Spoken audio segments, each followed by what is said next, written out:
Today we're talking with Pete Ciotti from out in California. I asked my bookkeepers, Megan and Joey Coberly, I said, hey, do you have any customers who are very profitable that I could interview on the podcast to talk about profit? And they said, Pete from California. So here we are. Welcome to the show, Pete. Thanks, Paul. Nice to be here. And you told me off air that you've listened to hundreds of the Green Industry podcast episodes, huh? Yes, sir. Definitely, man. Love your show. Been listening to it for a few years now. I appreciate it. Well, why don't you let everyone who's listening now know who Pete is and what's your story of getting into a landscaping business, and then we'll get into how you turn to profit doing it. Sure. Yeah. My story is interesting. I've been a business owner for probably about 20 years now. I started off when I was 26 years old. Just had the fortunate thing happen. I saw an opportunity to start a pizza shop, and I had done that in New York previously. So went after it, got some investors, and pulled it off, and had a pizza shop for about 10 years here in Arcata, where I live in California. And it was a lot of fun, a lot of learning, a lot of pitfalls, as a new business often is. But learned a lot from it. And during that time, I transitioned to owning a nightclub in Arcata for a few years, which is a lot of fun. Booked bands and ran a bar and all that stuff. And we sold that right before the pandemic. And just before the pandemic, I was kind of just looking to pick up some extra money and do whatever I could. So just kind of picked up a couple of lawn care gigs. Real simple. I basically just had a weed whacker. I didn't even have a car. I borrowed my wife's car and just drove around I had maybe 1-2 clients that started being regular, and just weed whacking their yards. And then the next person was like, hey, can you mow my yard? And I was like, sure. So I went and bought a mower, and before long I started mowing a few yards. And before then I finally bought my first truck, and just slowly climbed from there. This was in 2019. And by 2020, I had a truck, I had a bunch of clients, and I started hiring some employees. And by the beginning of last year, I bought another truck and put a couple more employees in that, and started running routes. And just, I'm going to say, just from listening to your podcast, Paul, like, I got so much great advice from the people you had on there, and just really ran with that and just learned the industry. And today I've got a couple and 4 employees. I mean, we're in a small town, but we're busy, and we're kicking butt. And I've read your books and just enjoy the process. And this is like my 3rd business now. So I'm learning a lot, and just, soaking it all up. That is awesome. What was that first mower you got when the customer's like, hey, can you mow my grass? And you went out and bought something real quick. Was that a 21 inch, a 30 inch? What did you get? Yeah, it was definitely a 21-inch push mower. And it was probably really cheap. So I probably got like, I got to think about that. I've gone through a lot of mowers. It was probably a Honda, I'm going to say, a Honda push mower, self-propel, pretty decent mower. I probably even still have it, to be honest. It's probably sitting in my shop, but gone through a lot of Hondas, and great mowers. I don't think they're making them anymore though, but great mowers. I got my start in 2011, and I don't even know if they have this brand anymore. It was called Murray, Mm-hmm. and it had no self-propel. Yeah. And they sold them at Walmart, and I think it was $134. I can remember that number, but it was a piece of junk. I mean, it didn't have no self-propel. It was an absolute joke of a mower, but at the time, $134, felt like $1 million to me. So it was a big investment, what I mean, for that ghetto Murray mower. But at what point did you get connected with Megan and Joey? Because they're the ones that referred me to you. They're obviously impressed with your numbers. How did you start working with them, and how has that helped having them on your team? In addition to the 4 employees, they're very much a part of my story and your story. How'd you get connected with them? Yeah, it was pretty awesome, because I'd been listening to your podcast, and I just felt I was at a place where, as a business owner, you're juggling so many things behind the scenes as well as being in your business. So I'm constantly working 40 plus hours a week. Plus there's additional hours of back office stuff, and just trying to keep everything in line and, pay your taxes and keep everything together. And I was just kind of scrambling, trying to pull things off the shelf and do this and do that. And it just got to a point where it was just hard to manage. So, I'd heard the advertising that they were doing on your podcast, and you were always talking so highly of them. And I was like, I wonder if they'd work with me. I mean, out here in California, but would they work with me? And so it was just as simple as, reaching out to them, and they said, yeah, let's have a consultation call. We did that,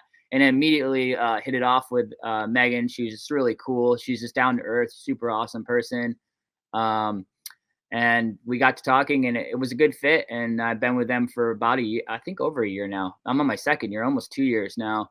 And it's great because they just keep everything managed month to month, So if we need to pull out reports from the month prior, it's easy. I love how they break it down and say, you did really good this month. Here's where you are this month. You beat last month or whatever. You can just kind of compare and contrast things that way. It's so helpful, and it really is what they say it is. It really does tell a story. Your numbers do tell a story, and you can see how you're growing and what you're doing. And if you can't afford to buy that next mower, or if you can't afford to buy that next piece of equipment, or bring on that next employee, it's just great. It's awesome, and in the conversations, I really look forward to them. The mornings that we have them. And I recently, I'd always dealt with Megan for so long, and recently I've had a few meetings with Joey, and he's super awesome, and we share a lot of common interests. Like I like how he loves to work out, and I love to do that too. And we just hit it off really well. And I used to live in Florida, so I like to ask them a lot of questions about Florida and how it's going out there. So it's really cool. Yeah, I saw this quote yesterday, Pete. It said, and I think it might have been Dan Kennedy, but it said, "What gets measured gets improved." And I'm sure in fitness, I'm not as big of it as Joey and you, but I dabble in it. But like the really big end athletes and stuff like that, like if you're on an NFL team or NBA or whatever, they have like training staff that's always measuring something with your, body, and then they try to improve it. And in business, there's ways that we can measure our business and improve it. How is the measuring and looking at those reports with Joey and Megan, the profit and loss statement, the statement of cash flows, the balance sheet? How is measuring the numbers and analyzing the numbers? How has that helped you, as a business owner? Honestly, it's almost like a crash course in a business class for me. When I started working with Megan, I was also taking some classes that are just our community college. I'm like a lifetime learner. I'm always trying to take classes and learn things. And I think it's really important to be humble, to always learning. Even, at my age, I'm 46, and I'm still always trying to learn more. I don't pretend to know it all at all. And so working with them side by side with taking these business classes, it was like I was taking another business class, honestly. She walks you through so much good stuff that you learn and puts it out there in terms that you can understand, and really breaks it down with you, goes over it with your computer, and you can just kind of see where you're at and what you're doing wrong, what you're doing right, what you need to fix.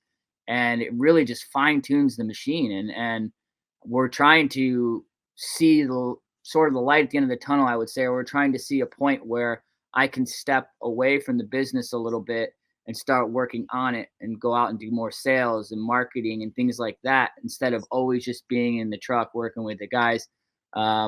It's really freed me up, and it's been awesome, and just a great journey. I hope that answers your question, but yeah, it's been awesome. It's been a really big learning experience for me, honestly. That's good. How has the lawn business been different than the pie business and the nightclub business? Is that what they call it in New York, a pie? They call it a pie, yeah. Yeah, those were all great times, and they all had their learning and just great experiences. I would say it's different. I have less employees with the lawn care, but you know, in ways that it's similar is you're training a crew. You have protocols and making sure they're trained right and they know to expect and what the jobs are like. But yeah, and just like in lawn care, mistakes can be made. I could mess up a pizza or something, and so customer service is something I learned a lot from, how to be really customer service oriented and be good from the pizza job and from the nightclub. You know, you want everybody to have a great experience with the pizza shop. You want them to have a great pizza. They want to have a great time. Maybe they're feeding their family that night on some pizza. And now today's pizza is not cheap. So, you know, so you just want to make sure they're getting excellent service all the way through. And if something goes wrong and they don't, we burned something, whatever, you make it up to them and you apologize and you do the greatest, you know, you just do right by them. The same can be said with lawn care. You know, with lawn care, it's like, you know, if you made a mistake, you missed a hedge or you didn't do an edge right, or, you know, it can be really detail oriented. And, you know, you have to make it up to customers. You have to create these relationships. I always said to him, I would put it like this. I used to have meetings with my pizza shop crew once a month, and we would sit down. And one of the biggest things I try to hammer home was, look, we're in a college town. So we have these college students for 4 years, and we want them to come into this pizza shop 3 to 4 times a week to get pizza. I mean, pizza back then, when I was running it, was relatively affordable. Sorry about the dogs there. Hey, sorry. Live podcast, guys. So, you know, it's just the thing about the pizza business is, you know, so we have these students that are coming in and they're going to be there for 4 years, and you really want to make sure that they're having a great experience. So they're spending all their money there for the next 4 years. And then, you know, we get a new crop of students every year. And so we're really trying to be the place that they want to come to frequently. And I say the same thing about lawn care. When you get a new client, you want to be like, all right, you want to do a great job. You want to impress them, and you want to keep them for years to come. So they're regular maintenance every 2 weeks and things of that nature. Hey, sorry. That's how it is. Someone's listening right now. That dog's getting on their last nerve. Oh my gosh. Hey, it's okay. It's just a squirrel. Literally. That's what I figured. I was going to guess that. We live in the redwood forest. So, you know, we have like a couple acres of redwoods behind me, and there's animals back here all the time. So it's, wow. These are redwoods behind me. Wow. That is awesome. Yeah, it's pretty unique up here, man. Not to transition from your question, but what city? What's the nearest city that you're by? Well, we're about 5 hours north of San Francisco.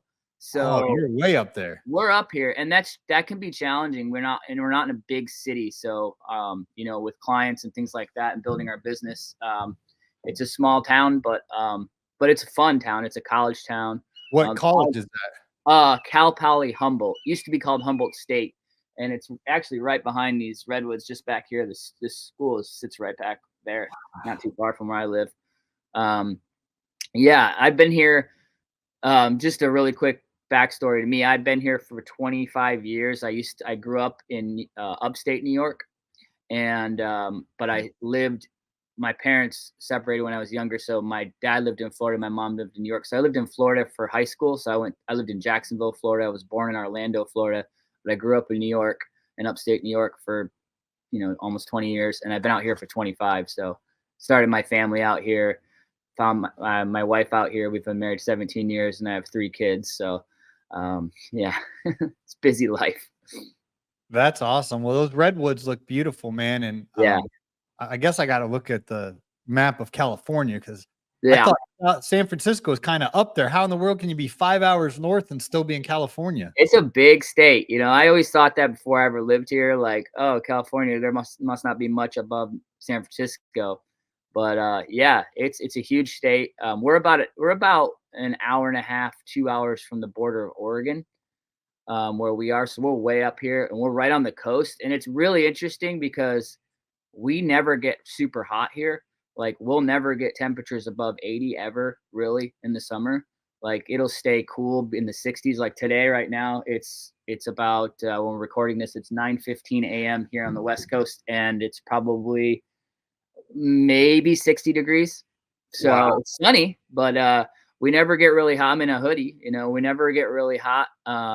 So we have year-round landscaping here, which is awesome. So we get a lot of rain in the winter, but we just kind of work around that. But other than that, it never gets super hot. But if you go about a half an hour east, it's 95, 100 degrees. So we're just in this little redwood bubble.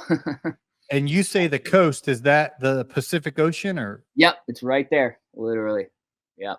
Really? Like, I can kind of almost see it from my deck. Yeah, it's pretty nice. Yeah. Wow. Like you live less than a mile from the Pacific Ocean? Yep. Yep. Hmm. I Wow. live up on a hill in the town, so if you go just right out here to the hill, you can see the Pacific Ocean. It's pretty sweet. Yeah, it's a nice view. And Wow. I run a lot, so I'm always running along the ocean and or in the redwoods. We have that's one thing about living out here. If you're into running or any kind of adventure stuff, biking, running, anything like that, it's a paradise. We have trails. And the weather's just perfect for it. It never gets too hot, so it's just really enjoyable. Yeah, and I run every day, so it's super fun out here. Nice. Tell me a little bit more about that logo. It looks like the NBA. Yeah.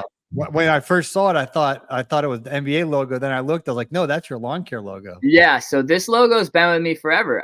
So this logo, it is a kind of an NBA thing. So when I had the pizza shop, it was also kind of like a sports hangout. We used to have like all the football games. We had the NFL package and baseball games and soccer, you name it. We had it all. We had a bunch of TVs up, and so our logo was this, but instead of being a lawnmower guy, it was a pizza thrower. And I probably have a T-shirt of it somewhere, but it was just this exact logo, but just a guy throwing a pizza. And so it looked like the NBA kind of, where the guy going up for a layup kind of thing.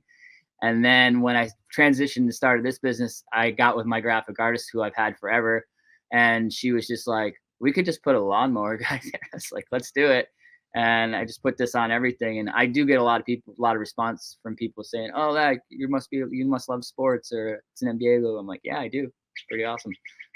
Now, growing up in New York, living in Florida, now in California, are you a Buffalo Bills fan, a New York Jets? Like, what sports you like? What teams you like? Being all over the country. Well, you just missed it, Paul. It's the Giants all the way with The me. Giants. Okay.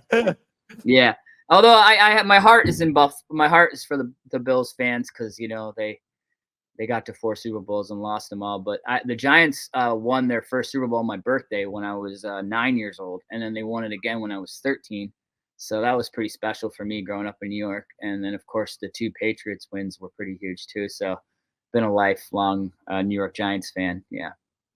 Yeah, they they've had some good years. Bill Belichick used to coach for them, and then he came to the Cleveland Browns, or vice versa, back in the '90s. But I, Yep. I remember him with the Giants. He was, Yep. I think, the coordinator with Bill Parcells, maybe. Correct. He was the defensive coordinator. Yep. Yep. Now, with the fitness, pizza and fitness don't quite go together. How often do you eat pizza now, and what's your balance there? I don't eat pizza that often anymore. I will eat it after a big race. Like, I ran a marathon on Sunday a couple days ago, and the first thing I wanted to have just to get my carbs back was pizza. Pizza's expensive now too, so I'm not eating it as much. But yeah, I I wouldn't say I'm crushing the pizza slices as much as I used to. I'm eating pretty healthy these days. I just kind of I was about 2 years ago. I just kind of woke up. Actually, I'm going to tell this story. It's interesting. Um, it was Thanksgiving, and about 2 years ago, and I just kind of took a look in the mirror, took a hard look, and wondered why I was always a little foggy all the time, and just not totally with it, not as active as I wanted to be. And so I just told myself, you know what? Why don't we try something radically different? Why don't tomorrow morning, Black Friday, why don't we get up at 5 in the morning and go to the gym and see what that's all about? And I did it. And then I did it the next day. And then I just kind of started getting the right people in my head talking, just listening to podcasts like yours, and others like Ed Milet and some other people I really enjoy, and just got motivated to want to be better and be healthier. And from there, I just kept working out every day.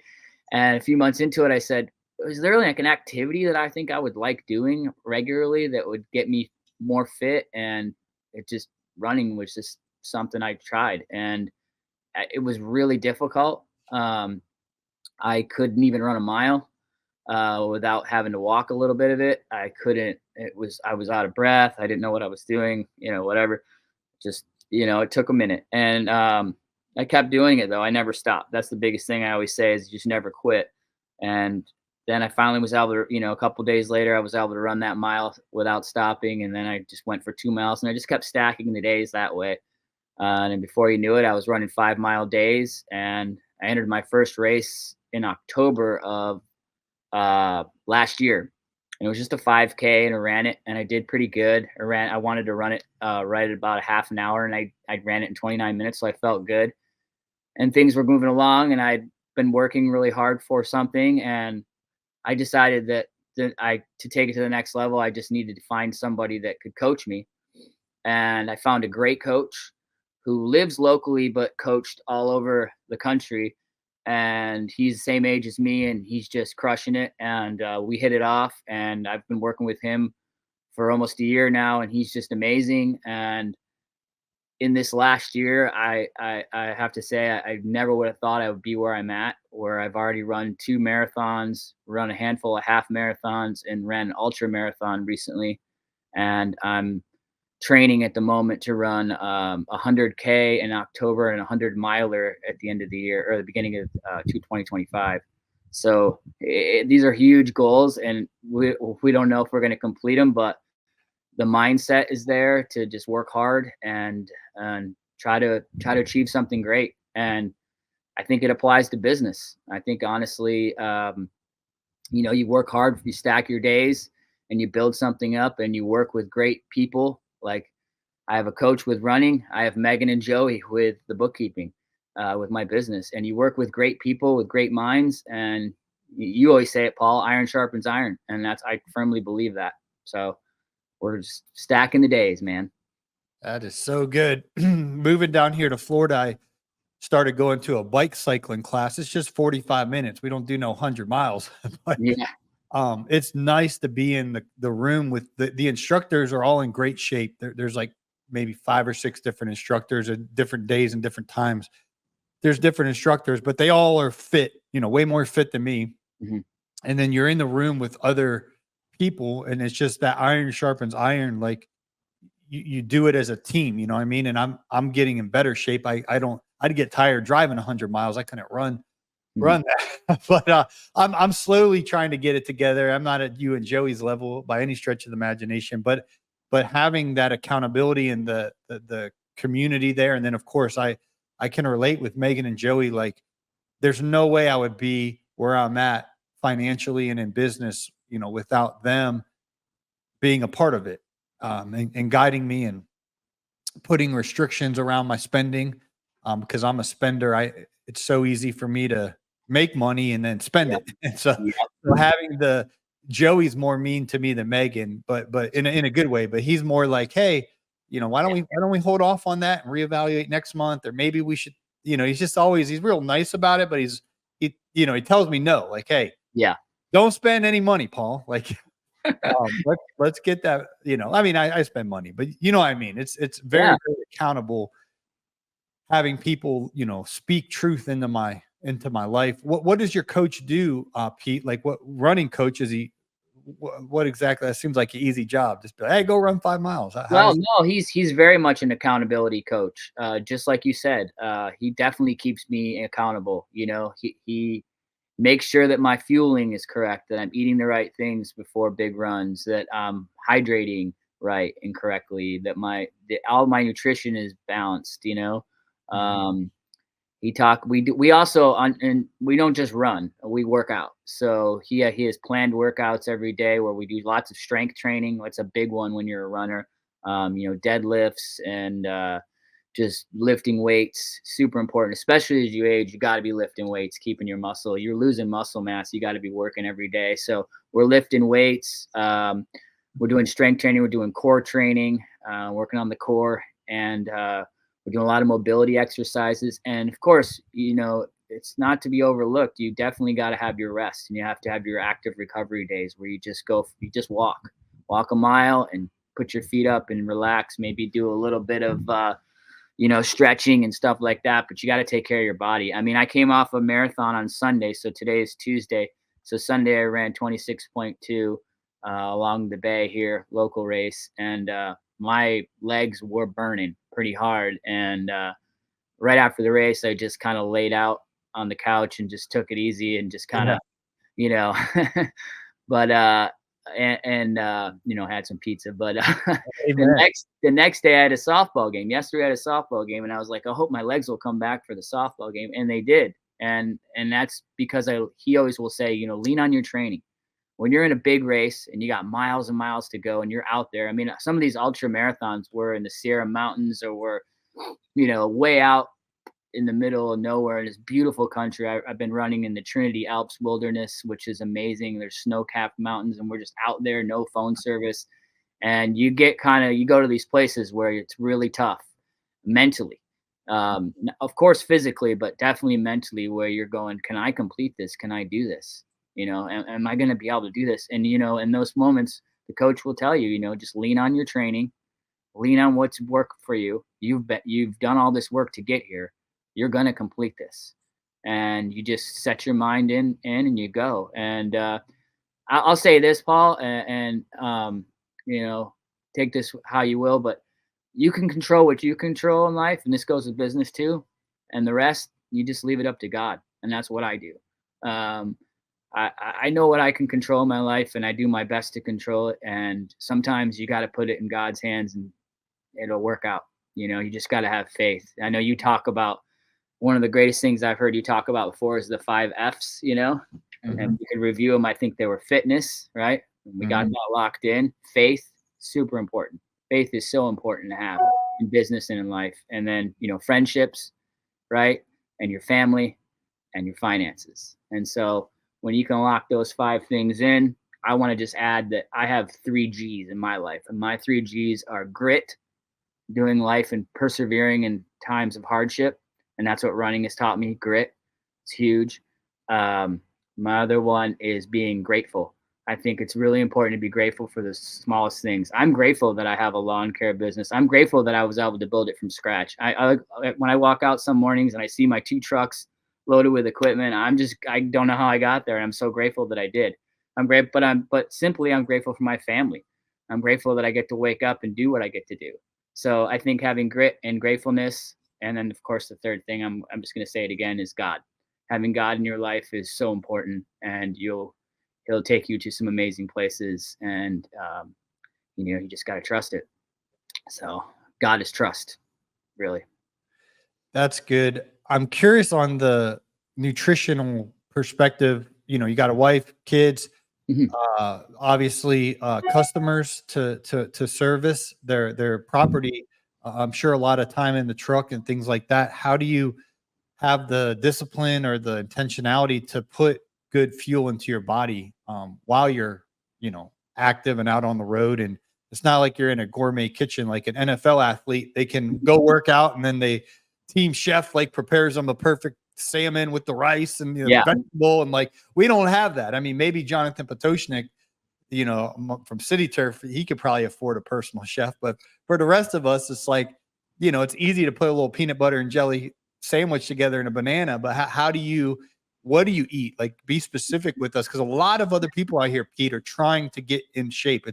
I have so many conversations with people who are like, Paul, I love when you talk about fitness. I'm fat, but I'm trying to get in shape, man. And so there's a whole army out there. What advice do you have for them? Yeah. Well, start, in the beginning, if you're just starting on a fitness journey or a health journey, I think, you're really going to want to, there's going to be a little bit of trial and error because everybody's different. So I can't tell you, I'm going to tell you the things that work for me right now, but I can't say for sure if that's going to completely work for you. But I think experimenting on a little bit is important. Because for me, so what I do is I've experimented with a lot of things, and a lot of this might sound crazy, but one thing I tried recently that, in the last year that's really worked for me is I do what's called intermittent fasting. And so I will I will have my last meal or snack, if you will, at like 8 p.m. and that'll coincide with getting good sleep. So basically I'll have my last meal at 8 o'clock, which will most of the time be like yogurt with like low sugar yogurt, like a really good yogurt. It's good for your gut. With some blueberries. Blueberries are great. And a little bit of granola. That'll be my snack. And I'll eat it at 8 o'clock, and then I won't eat again until like afternoon, like noon. So of course, a lot of that time I'm sleeping, right? I go to bed at like 9 and I wake up at 5 to work out. But I work out fasting in the morning. 5 a.m. I don't eat anything. I'll have electrolytes and water, maybe sometimes caffeine, but but like green tea or coffee. But I'll go and I'll work out for 2 hours, do a sauna at the end, hit myself with some more water and electrolytes, and go to work. And then when we take our lunch break, I'll have a decent lunch with protein. I emphasize protein a lot in my diet. I basically get about, I weigh 170, believe it or not. I'm not a big guy, but I weigh 170. And so I try to eat that in grams of protein a day. So I'll have things like, for lunch, I'll have like, a salad, but I'll throw some meat on there. Like I'll, eat some salmon, or I'll eat some chicken. Or we're lucky here where we live in Northern California. The food is awesome. And we have, I try to eat organic as much as I can. So we have a lot of really good food options here. We have a lot of really great grocery stores and restaurants that cater to that lifestyle, which is awesome.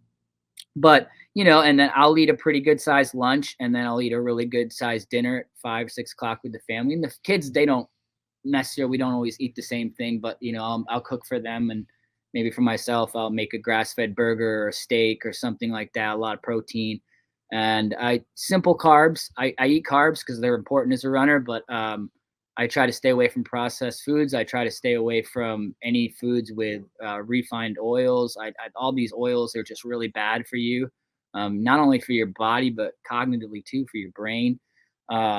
So I try to drink a lot of water. I try to drink about half of my body weight in ounces of water. So if I'm at 170, I'm trying to get about 85 ounces or so of water every day throughout the day.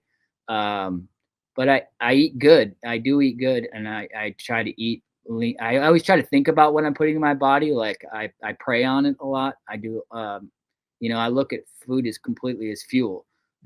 That's not to say that I don't have a day where I just want to have a snack or have something that's maybe off what I should be eating. But for the most part, yeah, I try to stay really healthy. And it's really, I mean, if you would see me like 2 years ago, it's changed. My body's changed. I have so much more energy. Like that fog I talked about, it's gone. I think that it's really important to stay healthy. And I think it's really important to be fit if you're a business owner, especially if you're in lawn care or any kind of home service business, because you're out there grinding 8 to 10 hours a day, and you need that energy to get you through an 8 to 10 hour day. I know a lot of guys that 6 hours in, they're done. They're toast. Their legs are hurting.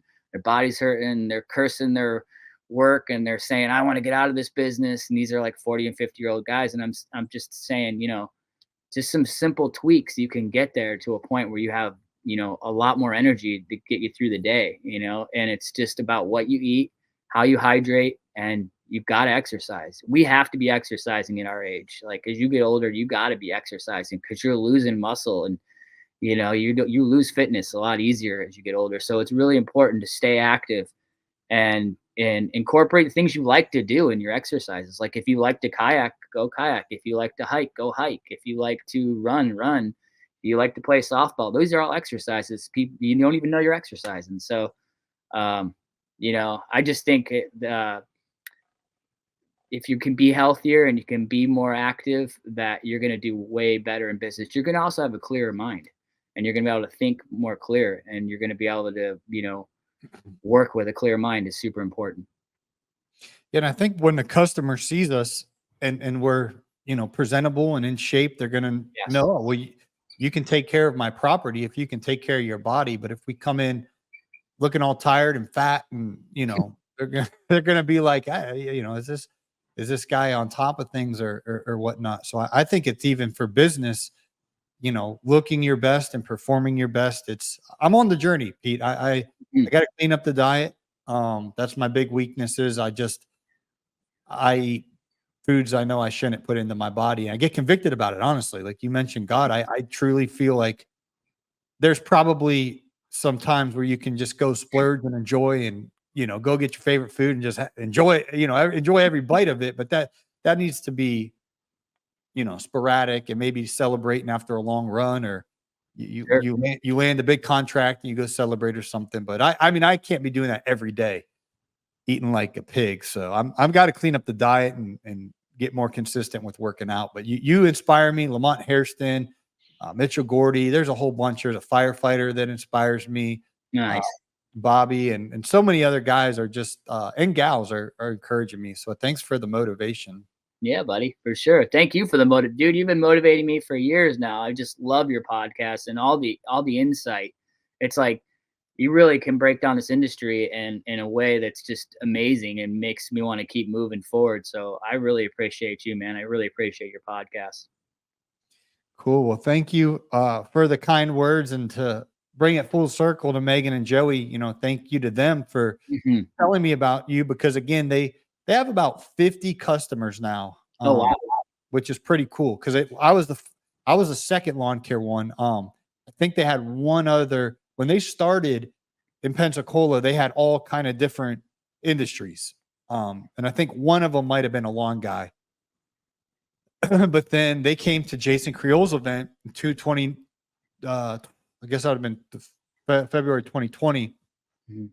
And they picked, like, you know what, we want to niche down on lawn care. And anyway, I was like, well, you can start with me. And Yeah. we started working together. But now they have 50 customers, and it's only lawn care. They don't take on other industries. Yeah. It's just you have to be in the lawn care landscaping space. But I asked them, I said, you see these books, they know way more about this industry than me from the money perspective. Like, they can break down what months guys and gals checking accounts are the fattest and what months they're the Mhm. skinniest. Like, they know what kind of metrics reveal the problems that are being revealed. And so it's taught me so much over the years. Of the biggest mistakes they tell me is owners don't pay themselves. Like, Mhm. they look at the numbers and they're like, oh yeah, we do this revenue and this profit, but they're not even calculating like their salary in that. And it's deceiving, thinking you're this profit when really you didn't even retrieve your salary yet. Mhm. And then the biggest thing they tell me is guys underprice their and gals underprice their services. That's like the biggest mistake is people just don't charge enough. Um, and you got to raise your prices. So Yep, absolutely. Yeah, your price increase letter really helped me last year too. Like just having that mindset, it was so simple but so clear. It was like, why I need to learn how to say no. Like I would always just go, yep, I'll do that job. I'll do that job for whatever cost, whatever price. But you got that's just you're just burning yourself out that way. And your price increase letter really taught me that when I was able to just kind of like plug that in with my clients and send it out as an email and just say, look, I this is the world we live in. Prices go up, and it's not like a huge increase, but it's an increase that covers, my day to day and how I operate. And that was a huge thing for me. And that really catapulted me. So really thank you for that. I mean, that was awesome. And like, yeah, just, you got to raise your prices every year. You just have to. It's just the industry we're in. I mean, you have to look at it like this really is a luxury business that we're running. And so I think it's really important that you view it that way, and you're trying to find that perfect client, that's going to be with you, that you can do other services for too as well. So yeah, I think that was really a good lesson for me when I used the price letter. I think that was awesome.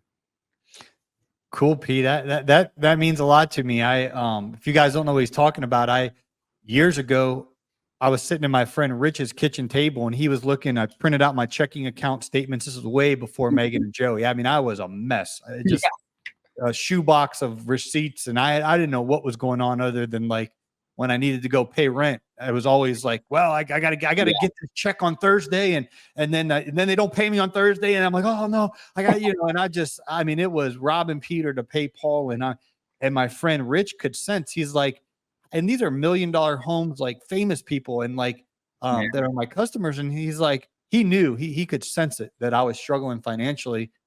And he says, hey man, he's like, because he used to work for Brickman, which is now Brightview, but he knows the numbers. He's like, hey man, he's like, if you ever need help with pricing or anything like that, I'm pretty in the know of what the market rates are and everything. And I was like, yeah, I don't Mhm. know if I'm doing all that good, and he's like, why don't you print out your checking accounts, your statements and everything for the last few months, and bring them on by, and I'll scan through and see if I notice anything. And so Petey's looking. I print out all the information I had. It was not now.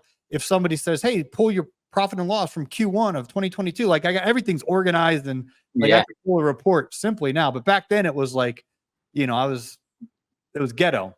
But I brought him enough that he's looking at everything, and my tax returns, my bank statements, and this is a long night. This was hours, but he's got his glasses on the tip of his nose and his little pencil and his calculator, and he's not talking to his wife or me, and he's just writing down all these numbers from from what I gave him. And then if he looked up to me, Pete, after a while, and his wife, like, time froze. His wife was nervous. I was nervous, and he's just staring at me. And he said, Paul, he said, how are you paying your bills? And then I broke down and I was like, well, it's actually pretty tough, And he's like, tough. He's like, I don't understand how you're surviving. Mm-hmm. And basically what he told me, he's like, your prices aren't even close to the market rate, which I think was about $50 per man hour at the time. And I just wasn't hitting that. Now it's way more than that. You can't survive on that now, but this was, long time ago. So I was like, well, what do I do? And he's like, well, you're going to have to raise your prices. I was like, well, when? He's like, well, Monday. This was Sunday night. He's like, tomorrow morning. Mm-hmm. And I was like, how am I going to do that? And he's like, well, just write a letter to your customers and tell them their price is going up. And he's like, you have to raise them by 25% just to get close to being market value. And he's like, so some people are going to tell you to get lost because they're used to, you doing it for next to nothing. But anyway, that was how the price increase letter, I wrote it that night. He helped me revise it a little bit. Now I think we're on like the 5th revision. It's even, we got it so simple. You just basically are like, hey, my costs are all going up, and to absorb all my rising costs so I can continue to do an excellent job for you and bring you high quality and bring you good, laborers and good equipment and everything. I have to absorb my rising costs. So I have to raise my prices, starting on this date. The new price is this. I mean, that's as simple as it is. It's not, you don't really need my letter. You can just write it out. But if you need if you want to know the words I use, I'll gladly share my letter with you. But I started sending that out. And then I was shocked. They're like, okay, yeah, that makes sense. Okay, yeah, that makes sense. And it was just like, I was expecting everyone to tell me no. And then like some people are like, yeah, I was wondering when you're going to raise your prices. It seemed kind of low. And it was, anyway, I was like, man, I can't believe I went years without recognizing that I should have done that sooner. And now it's just common sense. Yeah, totally. I mean, I wish I would have done it sooner, but I mean, I've only been in this business for a few years now, so I'm okay. But like, yeah, I mean, and in here where we live too, we get a lot of, I know this is your term, and I love this term, and I mean no offense because it used to be me, but there's a lot of chuck in the trucks here. They're not paying taxes, and they're working on their table, and they're undercutting professionals left and right. But it is what it is. It's everywhere, and I respect the hustle, so it is what it is. But so I wanted to say what goes along with the price increase. You can't just tell a customer my prices are going to go up and that's it. What also goes along with that is you have to really show them value. And that can be tricky sometimes because they've seen your work and they're like, where are you going to come up with this value that you're talking about? And so we continue to train our crews to go, when you come on a site, we're not just a mow and blow. If you see some weeds in those rocks, pull those weeds. If you see something that needs a little trim it. If you see something that just shouldn't be there, just pull it. If you see a little bit of garbage on the ground, we're not garbage people, but pick it up anyway. Just doing these little things, they seem trivial and they seem like they're no big deal to you, but they mean a lot. They mean the difference of the other guy who does the chuck in the truck, no offense, that doesn't do that, just comes, mows, blows everything all over the place and walks away, and it doesn't look that much better. Yeah, it got cut, but it doesn't have curbside appeal, let's say. That's a good one. And so I work for a lot of like Airbnb companies, or I work for a couple of them here because we live along the Pacific Coast. So we have a town 15 minutes from us called Trinidad, which is a bunch of beautiful like beachfront houses and just beautiful properties, and people will rent them out through Airbnb. So they have to be constantly cleaned weekly. They just have to look real nice, short grass, nice edging, shrubs trimmed, no weeds in the rocks. So, in the past, some of those companies would hire these chuck in the trucks that were super cheap and working under the table and whatnot, but they left a lot to be desired, and the places did not look good. Now, when they hire me, and maybe I'm a little bit more, but I get all the details done, and that's value, and you have to show that every day. And plus, the other thing you said earlier, like They want a guy that shows up that looks like the part, that looks like he cares, that takes good care of himself, takes good care of his truck, takes good care of his crew. I mean, being a leader amongst your crew is so crucial. Like, that's value. Having a crew that is led correctly, that believes in the work culture, and we can go on and on about that. It's a whole probably a whole other episode, but like just having that work culture has been super important. And that's been a learning dynamic for me over the last few years. Like I've had some crews that didn't have the best attitude or weren't really into it. Today I have a crew that just got top-notch attitude. I think it's super important to surround yourself with a positive, influenced crew. Like it's so I've always said you got to be the dumbest guy in the room and learn from these people. And then once you feel like you're got somewhere, go to the next room and keep leveling up that way. And so this last year, through fitness and through health and through work and all of that, I've eliminated the toxic environment. I don't want the toxic employees. I don't want toxic clients. I don't want toxic people around me. I want positive people that are moving forward. They're trying to get where I'm trying to go to.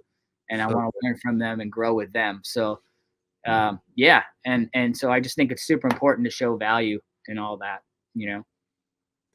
That is so good, Pete. Well, is there anything we're leaving out here that you want to share with the Green Industry Podcast listener? A lot of guys that listen are newer in the business.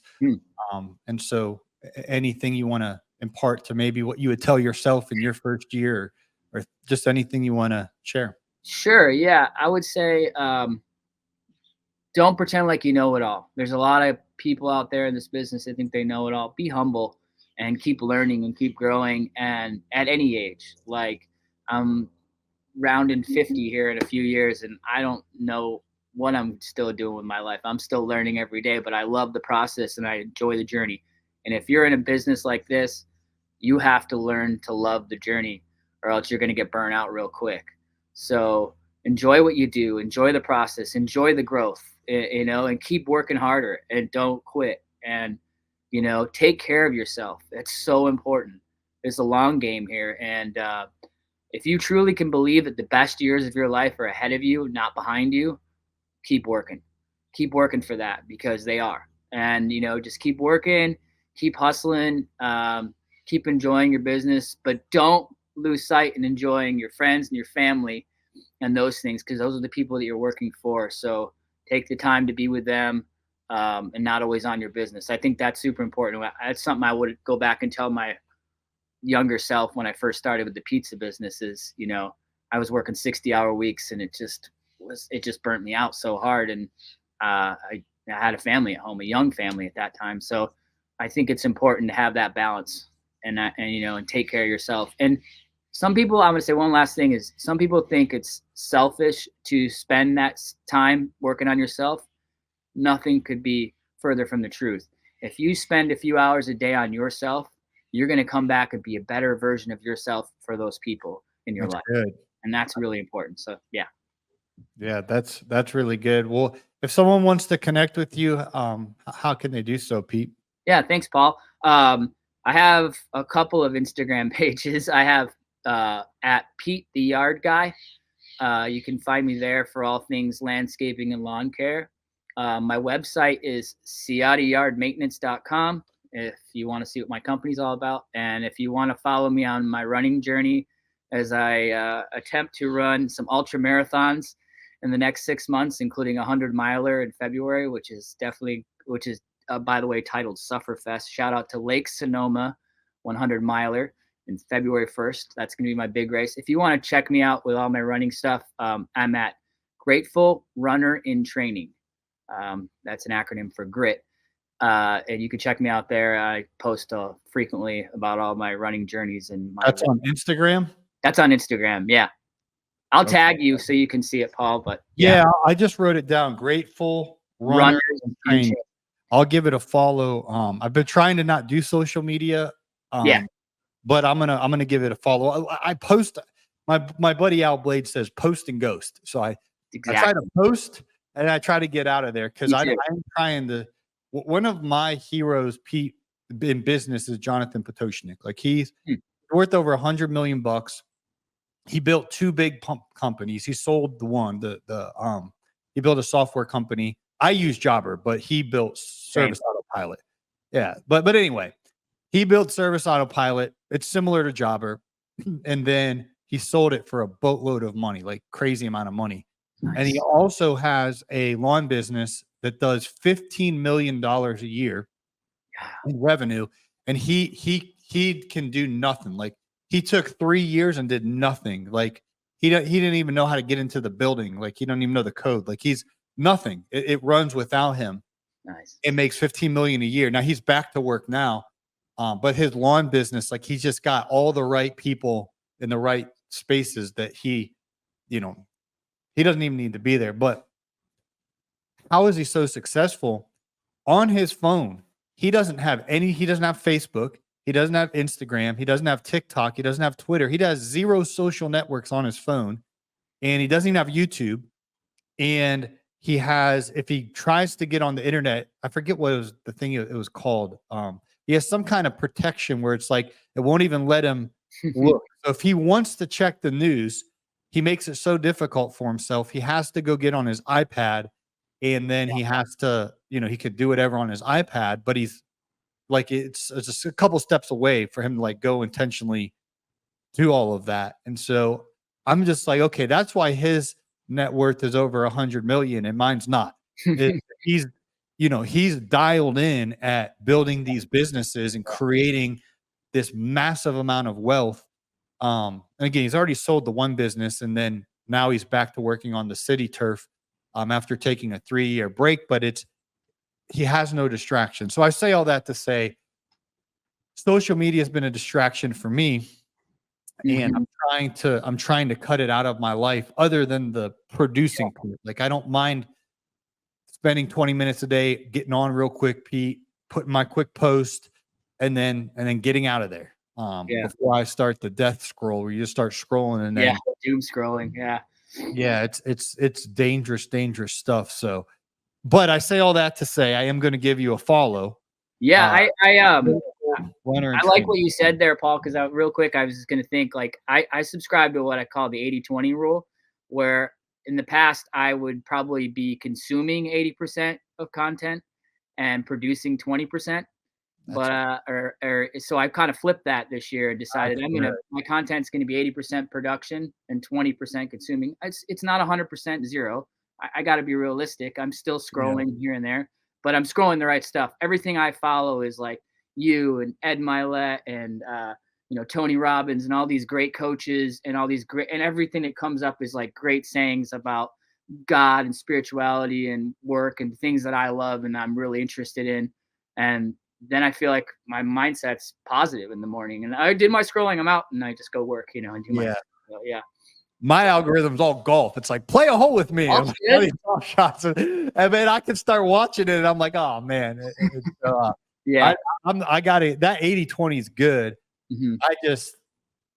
I don't know what my ratio is, but it got too far into the consumption component. And there's so much that he's a creator. So somehow he made those redwoods. I don't know how, but somehow he made them redwoods behind you originally, and then they multiplied. And then somehow he made that Pacific Ocean and that sky. And I don't know how he did all that.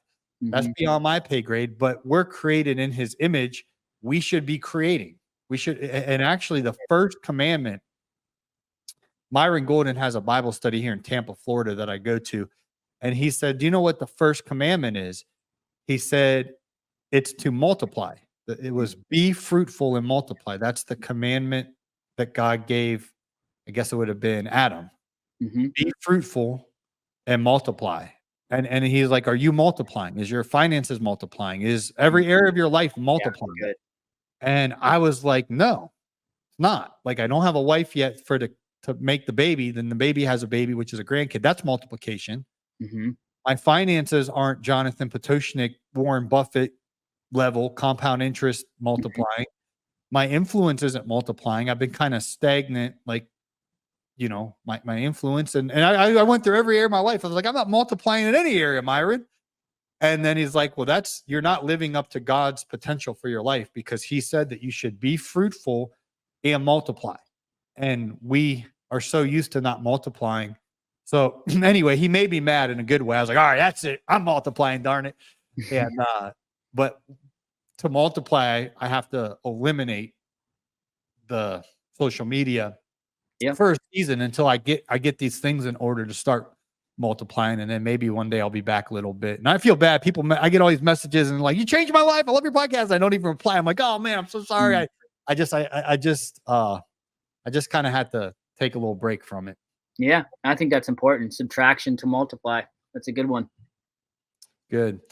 All right. Well, I got a meeting here top of the hour. Sure. We got 4 minutes. So any final thoughts, anything we're leaving out here?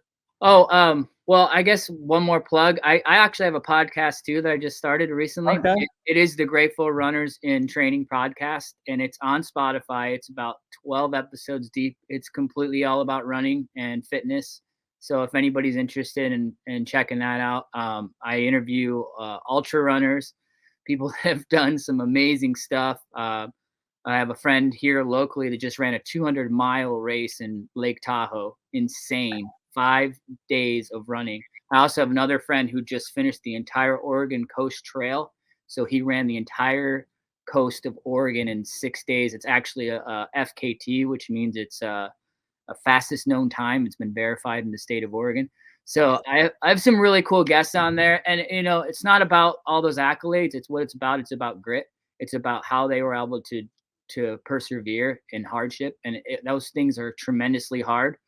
Maybe too hard for a lot of people, but it's about the mindset that they developed over time to build. So go check out that podcast if you need some inspiration in your life. And that's all I'm here for. I don't like to be on social media either, Paul, like you said, but I'm on there for the simple fact that I think it's God's calling for me is to hopefully inspire some people, especially at my age at 46, to turn the page and just go out there and crush it and have a great life and be positive and love your family, because life is short and you got to live it and enjoy the journey. So good. Grateful Runner and Training podcast, guys. Go give it a listen. Grateful Runner and Training podcast. I'll take a listen, man. I don't want my belly flopping around anymore. Trying to get. You're doing good, man. I saw on your little thing on your agenda today, your 5 a.m. workout was before me. I hope you hit that. There you go. I see you doing it, man. Good work. Yeah, I try to go. So, all right. Well, I gotta hop here. I batch record on Tuesdays. I just got a whole bunch of episodes I bang out on one day, so I could go golfing later. Yeah, later in the week. Yeah. That's my treat. If I get all my work done by Friday afternoon, I'm going to go golfing. So I'm motivated. Nice. If I was in Florida, I'd be golfing with you, man. Yeah, it's awesome, man. Although yesterday a raccoon came and ate my lunch, and I'm not used to that. And then these big old alligators. I mean, these things are humongous, and they're just laying there. The first time I saw one, I thought it was like a joke. I was like, oh, somebody put that there. It's like a fake one or whatever. No, then it starts moving, and I was like, how can an alligator be that big? And it's just chilling.